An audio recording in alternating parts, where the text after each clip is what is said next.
Now I'd like to turn to Clark Kooning, MMR, for his build along of the Banter kit. And this is the last one of this build along for Clark. It's been fascinating so far, and I'm sure tonight will be too. So Clark, I will turn it over to you, sir. All right. We just have to. All right, so I hope everybody's 6 pixels apart. I have my mask on. Have you? Come on, that's funny. All right, let's get rid of the mask, actually. Wait a minute, I had 3 people say you look better. Well, that's true. As I said, I have a face for radio. Most of the time I like this action. And, you know, once in a while, you got to just be good. All right, that's enough of this. Because I have a face for radio. All right, well, where do we go? What are we doing even? Oh, yeah, Mr. Banta. Mr. Banta is on with us. Hello, Bill. How are you? Now let's go back to screen share. Get that.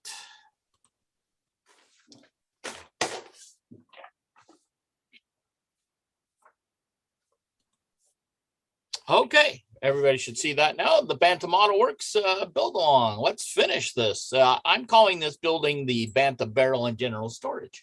Bill doesn't really have signage with it or a kit name, but that's what I'm calling it. So let's do the roof. Woohoo! That's where we left off, I think, from our last session. So we're going to look at putting the roof together. Now, basically, you just follow the instructions, put the main roof together. It's all tab fit, so it goes together really well and fits out perfectly. And then you have the porch or the loading dock roof as well. So instead of using the kit material, I kind of went with a little different method, and I've used this method lots of times. There's also a good video on Jensen. He uses a similar method for doing roofs. So I just went out and bought some construction paper. And so the first sheet you see on the left is just straight black construction paper that came out of that book. And then the second 2 sheets are construction paper that I have sprayed with just rattle can gray and black. And I've kind of sprayed them right over each other. And because I wasn't sure how many sheets I was going to need for this, so I did 2. Then I take one of these inexpensive paper cutters. These things are invaluable. I use these things all the time. And I think in one of my tool 15 minutes with Clark, I told you about these, and they're great. So I cut these strips into 3/8 using the paper cutter, and you get a nice straight cut. And then what I do is take some sandpaper on a little block, and I sand this off. Now what happens is, of course, we painted it, so now we're removing the paint and almost getting down to the black construction paper again. So it's kind of a reverse weathering. Instead of putting the weathering on, we are removing the weathering to get it down to the original. And now sometimes they tear because they're little strips of paper. There's just, you know, not much to them. And now you can take your X-Acto knife and kind of pull the edge like I did here on this one on the right. You can see my cursor. I pulled that and I ripped it with the X-Acto knife. And then I just use white glue and glue them on in strips. Now, when you get up to the top, you're going to have to put a roof cap up there, and which is easy. You just take a piece of paper and fold it in half. Try and get I made a scribe down the middle so you get a nice fold. And now I like to always overlap all my stuff, especially for roofs, when I can get in and cut it. So I take this very sharp X-Acto blade, and I like to use a brand new blade for this because I don't want to put a lot of pressure and rip the paper when it's already been glued onto the structure. So just carefully trim it off, and then you get a roof like that. And I think it looks pretty good. So now we've got the main roof on, and the rest of the structure, as I said, we've done in the previous clinics. And now for the porch roof or the loading dock roof, you have to be careful because you have these little tabs that my little pointer is pointing to, and you don't want to cover those up because those are what inserts into the slots on the main building. So you just want to put your paper across the top. Now, before I put the paper on first and weighted it down, make sure it didn't curl because you are adding water in the white glue. And then I took out of the strips, I took the roof supports or the roof trusses, whatever you want to call them, the roof ribs, and then glued them on as per the laser lines, which is what you're supposed to do. Now, make sure, again, you don't go past that line for the tab or else it won't fit properly into the building. After that, I took the trim and trimmed it out, and that trim is on that sheet that with all the strips on it, and Bill's instructions are really well done, so you'll be able to find it easily. And then, of course, I outlined or trimmed off the ends on the main building, or on the main roof, I should say. Now, I like to use these soft pastels. Now, you can use anything. You could use dry brushing technique. You can use pan pastels, whatever. I like these. They're pretty easy. And I just take a real stiff brush, used a little bit of brown, a little bit of black, and just brushed it down along the roof. And easy does it because this stuff really shows up with that gray and the black. So you just want to take it easy. And so there's the two roofs on. Now, in Bill's, he had supports coming out from the building. I put two posts in. I don't know, it just called to me that it should have two posts. So a little bit of a change, but you can see how it fits all well, nice, and the trim is all on, and it's basically done. Now, one of the things I did want to put on, because I always like signage of some type on the building. One, if you're actually using that structure for an operation, you've got some kind of signage that tells the operators what it is and what it does or what it could be. So on this one, you went back to the tissue paper signs. This is something that Jack Ellis showed me years ago from Bar Mills, and I've done it in several of the clinics. If you go back to the First Timer Bar by Downtown Deco, I did this method as well. So I'm not going to go into a lot of detail on it. If you want to see the whole process, go to First Timer Bar on YouTube, and you'll see how I did all the signs. So again, we take the tissue paper that you can buy, that people use it for stuffing gifts for, gift bags and so forth. Just buy the white, and just buy one bag because you'll never use anymore. It's very thin. You can see how thin it is here. You can see right through it. Then I tape it down with just Scotch tape onto a sheet of paper. Try and get it as flat as you can. You won't get it perfect, but so I tape it down, and it's basically ready for the printer. Now, make sure when you insert it, the tissue paper is inserted in the printer properly, because there's nothing worse than having it print on the opposite side.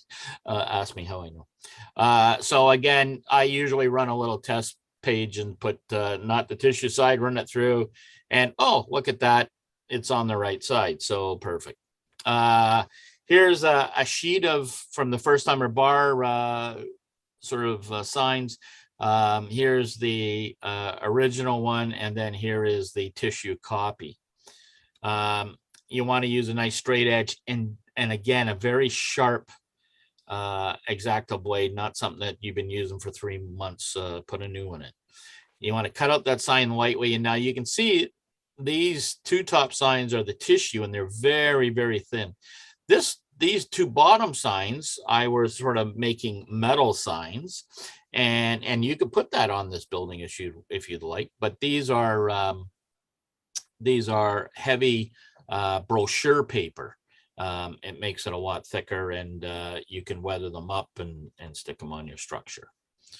Again, so how do we apply these tissue signs? Well, just a little bit of white glue as to where it's going. You want to kind of dry fit it first, and put your hand in a plastic bag, and then push the sign down. And if you just use your finger, what will happen, that tissue becomes very fragile, and that white glue will come up through it and it will stick to your finger, and so will the sign, and you'll ruin it.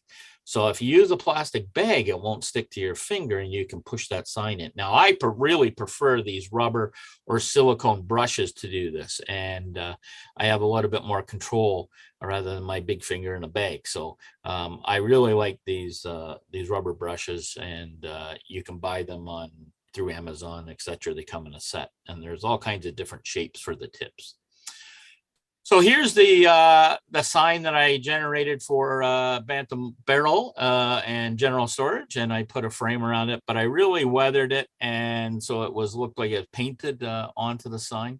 I then took my X-Acto knife and cut through, following the individual boards, and cut through that tissue once it was dry, and kind of really weathered it up. Now you can see there's a couple of hunks here, and that's because it was still wet when I kind of sanded a little bit, and I peeled that off. So but I was trying to take the pictures and put the clinic together. So when that dried, I just took a little bit of steel wool and just kind of cleaned that up, and you don't even see that anymore on the model. All right, so here's the left and right ends of the structure now. Pretty well done. And then the back end, I added a couple little signs here and weathered them up just where the doors were, and kind of added a few things. And basically that's it. So that's another build along with Clark, and I'd like to really thank Bill at Banta Models for his support. And if anybody has any questions, you can ask away. But that's the end of this build. Anybody have any questions for Clark? Clark, you did a beautiful job. It's a beautiful model, and I really appreciate you building it for us. Yeah. Oh, now I do have one thing. Bob, have you got your little slides? Bob has also built this model. Yes, I have. He did a really neat, and when he showed it to me a couple weeks ago, I said, oh, you got to show them at the end what you did, a little modification. So go ahead, Bob. All right. Okay, I'll do that way. So what I want to do different here is add this corner piece in here, because I want to do the roof come along the front and then keep on going around the side here. So this set on here for the time being, just so you can see. But that piece, I just added some scrap pieces from the carrier sheet left over and put them in here, and extended the support for the dock. And there's the top view of that.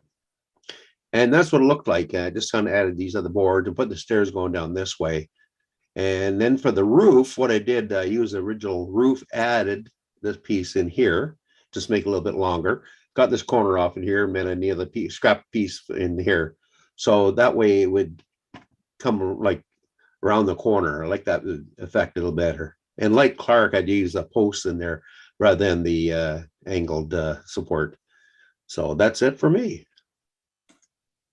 So yeah, that's just a neat little take on the building, and that's one of the really neat things about this building, and it goes together beautifully. If I was going to score it out of a 10, I would give it like a 9, really, because it's such a nice little kit, and the parts go together well. And Bill, thanks for suggesting that as the build, and I appreciate it.